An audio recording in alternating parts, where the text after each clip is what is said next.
Conflicto en el Medio Oriente. Ataque de Hamás a Israel.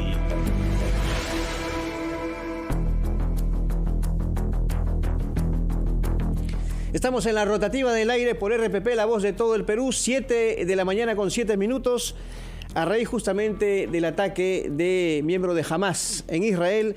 Vamos a establecer contacto en estos momentos con el analista político especializado en Medio Oriente, Gabriel Ventasgal. Él se encuentra en estos momentos justamente en Israel y le agradecemos, por supuesto, por esta deferencia que tiene con RPP Noticias. Señor Ventasgal, ¿cómo está usted? Un placer. Mucho gusto de escucharlo. Gracias, muchas gracias. Gracias por atendernos.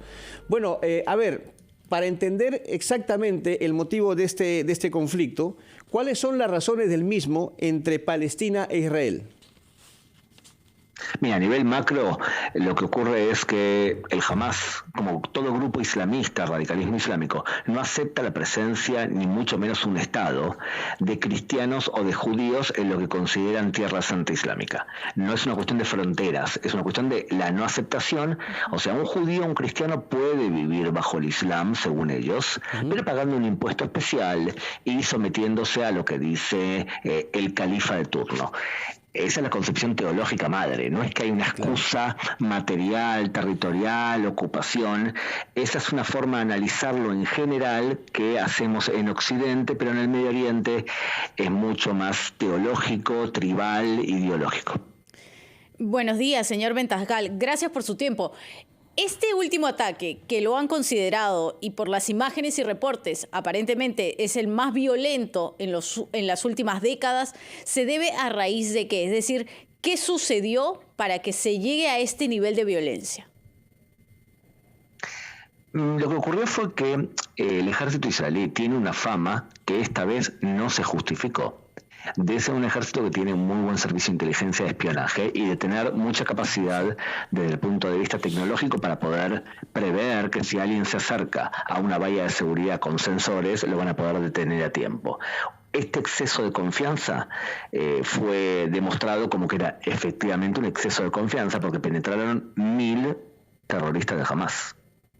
Y lo que hicieron fue aprovechándose que la gente estaba descansando porque era fiesta y también el Shabbat, o sea, el Shabbat es el día de descanso en el Estado de Israel y era fiesta, o sea que había mucha menos gente ubicada en la frontera, penetraron, destruyeron la valla de seguridad con un tractor o varios tractores y hicieron una masacre asesinando a 700 personas, la mayoría de ellos civiles, y secuestrando alrededor de 130. Ahora, ¿qué consecuencias o hasta qué punto podría ampliarse la dimensión de este conflicto, tomando en cuenta, en primer lugar, que Israel decreta estado de guerra y, en segundo lugar, una posible intervención de países que respaldan a Israel, entre caso Egipto, Estados Unidos, y los que respaldan Hamás, en el caso de Irán, por ejemplo? Claro, la lógica es que Hamás le gustaría que ellos no sean los únicos en enfrentarse a Israel, sino que le gustaría que se sume Hezbollah en el sur del Líbano, que es el aliado de Irán, le gustaría que se unan los palestinos de Cisjordania y, si es posible, también que se unan los árabes dentro de Israel. Y le gustaría, por supuesto, que Irán salga a rescatarlo. Pero la verdad es que Irán tiene suficientes problemas internos como ahora enfrentarse a Israel cara a cara. Entonces lo va a hacer a través de justamente Hamás o de Hezbollah. Lo que ocurre es que la principal potencia militar de la región, que no es de la región, sino que viene de afuera, que es Estados Unidos, coloca un barco de guerra cerca de la frontera con Israel para mandarle un mensaje a Hezbollah que se mantenga fuera de este juego. Es decir, a modo de resumen, podríamos decir que Hamás lo que quiere con este ataque y esta violencia es hacer quizá un alto al avance de Israel con, por ejemplo, como ha sido Arabia Saudí, a estos procesos de paz que se han venido dando? Sí, exactamente. Lo que Irán, en este caso, y Hezbollah cree y quiere es lo siguiente. Muy buena lógica la tuya. Lo que quieren es lo siguiente. Israel se está acercando al mundo musulmán sunita mucho, a tal punto que va a firmar un acuerdo de paz con Arabia Saudita en cualquier momento. Por lo tanto, si tú lo que haces es provocar una guerra, vas a provocar que judíos maten a musulmanes en el marco de la guerra.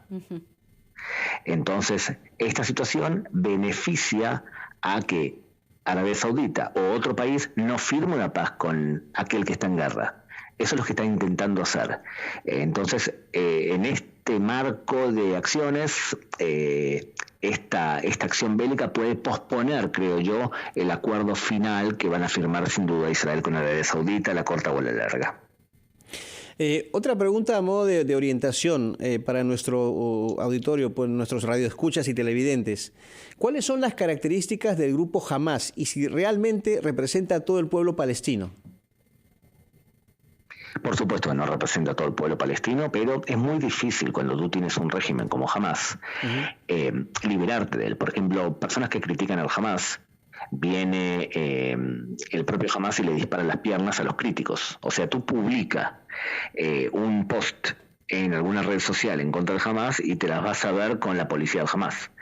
Entonces la pregunta es ¿cuánta gente realmente apoya al Hamás? Es medio complicado decir. Lo que sí que Hamás no es solamente un grupo militar, es una red educativa, es una red social. Los grupos radicales islámicos no es que solamente tienen una fase militar, es toda una forma de vida. Por lo tanto es muy difícil erradicar un grupo como estos solamente por la vía militar. ¿Qué habría pasado además con la seguridad y con la inteligencia de Israel? Que es muchas de las preguntas que se hacen en estos momentos. ¿Habría fallado porque ha pensado que Hamás estaba debilitado o ha fallado por una cuestión de que todavía quizá no se conoce o no se sospecha? Sí, todavía no sospechamos, no sabemos exactamente por qué falló y qué ocurrió. Lo que te puedo decir es, y para concluir, que me meten ahora a una televisión, que había un exceso de confianza por un lado y por otro lado también había una lógica que decía que no iban a atacar a Israel cuando estaban trabajando y ganando más dinero. O sea, la lógica que muchas veces analizamos en, por ejemplo, América Latina, que es que un pueblo que está bien económicamente no tiene por qué salir a una guerra, se demostró como falsa, porque durante los últimos meses se permitió la entrada de 20.000 trabajadores de la Franja de Gaza hacia el interior de Israel. Entonces la lógica era, si traen más comida a su casa, más beneficios económicos, ¿qué lógica tiene que salgan una guerra? Bueno, fíjate cómo a pesar de eso, la guerra explotó igual, lo que nos confirma que es un tema ideológico, no es un tema económico. Gabriel, ¿y es factible o hay posibilidades de éxito de una posible mediación, no solamente de países que apoyan esto, sino también, por ejemplo, de la Organización de las Naciones Unidas? En este caso, la Organización de Naciones Unidas solamente puede empeorar las cosas. El papel que ha tomado la ONU en el conflicto Medio Oriente ha sido realmente muy malo y no nos tiene que sorprender, porque al fin y al cabo estamos hablando de una organización que tiene 193 países oficiales, de los cuales la mayoría ni siquiera es democrático. Entonces el problema, ¿sabes cuál es? El problema es que tiene el mismo valor un país como Perú que un país como Qatar. Y no puede ser algo así. Muchas gracias.